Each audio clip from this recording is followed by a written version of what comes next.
2026 சட்டசபை தேர்தலில் அதிமுக கூட்டணியில் இடம்பெற்றிருக்கக்கூடிய பாஜக, பாமக, அமமுக போன்ற கட்சிகள் கடந்த 2021 சட்டசபை தேர்தலில் போட்டியிட்ட தொகுதிகள் எத்தனை, எவ்வளவு வாக்கு சதவிகிதம் பெற்றன, 2026 தேர்தலில் எத்தனை இடங்களை அதிமுக ஒதுக்கியுள்ளது, இதில் சாமர்த்தியமாக அதிக தொகுதிகளை பெற்ற கட்சி உண்மையில் எது, அதிமுக விட்டு கொடுத்துள்ளதா என்பதை இந்த பதிவில் பார்க்கலாம். 2021 சட்டசபை தேர்தலில் அதிமுக கூட்டணியில் பாமக, பாஜக ஆகியவை இடம்பெற்றிருந்தன.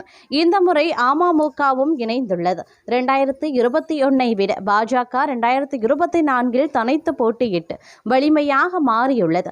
இதனால் அதிமுக கூட்டணியில் பாஜக அதிக இடங்களில் இந்த முறை போட்டியிடுகிறது. 2021 பாஜக, பாமக, அமமுக போன்ற கட்சிகள் போட்டியிட்ட தொகுதிகள் எத்தனை, எவ்வளவு வாக்கு சதவிகிதம் பெற்றன, இந்த முறை எத்தனை தொகுதியில் போட்டியிட போகின்றன அப்படின்னு பார்க்கும் பொழுது 2021 சட்டமன்ற தமிழ்நாடு சட்டமன்ற தேர்தலில் அதிமுக தலைமையிலான தேசிய ஜனநாயக கூட்டணியில் பாஜகவுக்கு பார்த்தீங்கன்னா 20 இடங்கள்லையும், பாட்டாளி மக்கள் கட்சிக்கு 23 இடங்கள்லையும், தமிழ் மாநில காங்கிரஸ் கட்சிக்கு 6 இடங்கள்லையும் போட்டியிட்டன.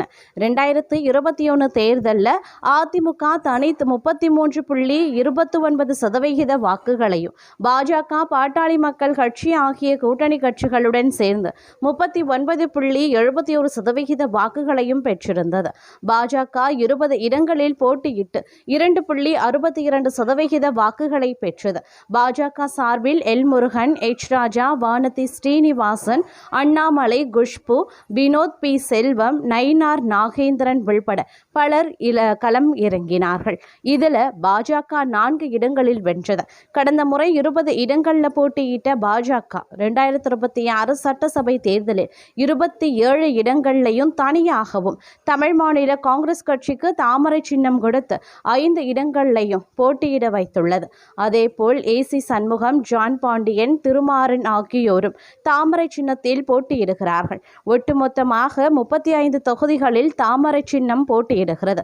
2020 சட்டசபை தேர்தலில் அன்புமணி ராமதாஸ் தலைமையிலான பாமக 23 தொகுதிகளில் போட்டியிட்டு 5 தொகுதிகளில் வெற்றி பெற்றது. 3.80% வாக்குகளை பெற்றிருந்தது. இந்த முறை 18 தொகுதிகளில் போட்டியிடுகிறது. ஒரு ராஜ்யசபா இடம் வழங்கப்பட்டிருக்கிறது. இதேபோல் டிடிவி தினகரனின் அமமுக 2021 தேர்தலில் தனியாக கூட்டணி அமைத்து போட்டியிட்டது. மொத்தம் 165 தொகுதிகளில் போட்டியிட்டு 2.35% வாக்குகளை பெற்றது. இந்த முறை 11 இடங்கள் அமமுகவிற்கு அதிமுக ஒதுக்கி இருக்காங்க. இதில் அமமுக, பாமக இரண்டுமே தங்கள் செல்வாக்கு அதிகம் இருக்கக்கூடிய முக்கியமான தொகுதிகளை கேட்டு பெற்றுள்ளன. பாமக 99% வட மாநிலங்களில் தான் போட்டியிடுகிறது. அதேபோல் அமமுக தென் மாவட்டங்களில் அதிக தொகுதிகளில் போட்டியிடுகிறது.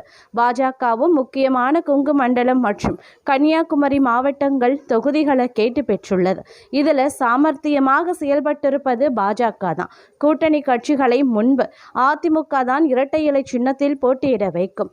ஆனால் இந்த முறை கூட்டணி கட்சிகளை தாமரை சின்னத்தில் பாஜக நிறுத்தியுள்ளது. இது வழக்கத்திற்கு மாறான ஒன்றாக பார்க்கப்படுவதும் குறிப்பிடத்தக்க ஒரு விஷயமாகவே பார்க்கப்பட்டு வருகிறது அப்படின்னு கூட சொல்லலாங்க. அது மட்டும் இல்லாமல் தற்போதைய சூழ்நிலையில் பார்த்தோம் அப்படின்னா மற்றொரு புறத்தில் இன்னும் பார்க்கும் பொழுது தமிழகத்தில் சட்டப்பேரவை தேர்தல் ஏப்ரல் 23 நடைபெறப் போகின்றது.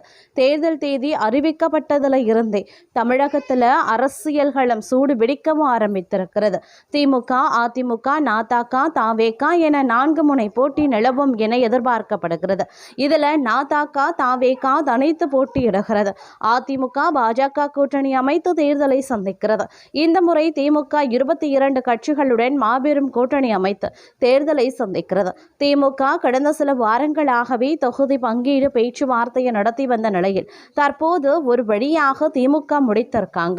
ஸ்டாலின் கரார் காட்டி கூட்டணி கட்சிகளுக்கு தொகுதிகளை ஒதுக்கி இருந்தாலும் கடந்த முறையை காட்டிலும் இந்த முறை அவர்கள் குறைவான தொகுதிகளில் தான் திமுக போட்டியிடுகிறது. திமுக கூட்டணியில் இந்த முறை 21 கட்சிகள் உள்ளன. திமுக, காங்கிரஸ், மதிமுக, இந்திய கம்யூனிஸ்ட், மார்க்சிஸ்ட் கம்யூனிஸ்ட், கம்யூனிஸ்ட், விடுதலை சிறுத்தைகள் கட்சி, இந்தியன் யூனியன் முஸ்லீம் லீக், தேமுதிக, மனிதநேய மக்கள் கட்சி, மக்கள் விடுதலை கட்சி, ஆதித்தமிழர் பேரவை, கொங்குநாடு மக்கள் தேசிய கட்சி, SDBI, மனிதநேய ஜனநாயக கட்சி, முக்குளத்தோர் பிலிப்பைடை, கொங்கு இளைஞர் பேரவை என 21 கட்சிகள் உள்ளன. திமுக 175 தொகுதிகள், மனிதநேய மக்கள் கட்சி 2 உதயசூரியன் சின்னத்தில், கொங்கு நாடு மக்கள் தேசிய கட்சி உதயசூரியன் சின்னத்தில் 2 இடங்கள்லையும், இந்திய யூனியன் முஸ்லீம் லீக் 2 தொகுதிகளும், மறுமலர்ச்சி திராவிட முன்னேற்றம் கழகம் 4 தொகுதிகள் 3 உதயசூரியன் சின்னத்தில் போட்டியிடுறாங்க. அதே போல மார்க்சிஸ்ட் கம்யூனிஸ்ட் 5 தொகுதிகளும், இந்திய கம்யூனிஸ்ட் கட்சி 5 தொகுதிகள், தேமுதிக 10 தொகுதிகள், காங்கிரஸ் 28 தொகுதிகள் அப்படின்னும் போட்டியிடுகிறது.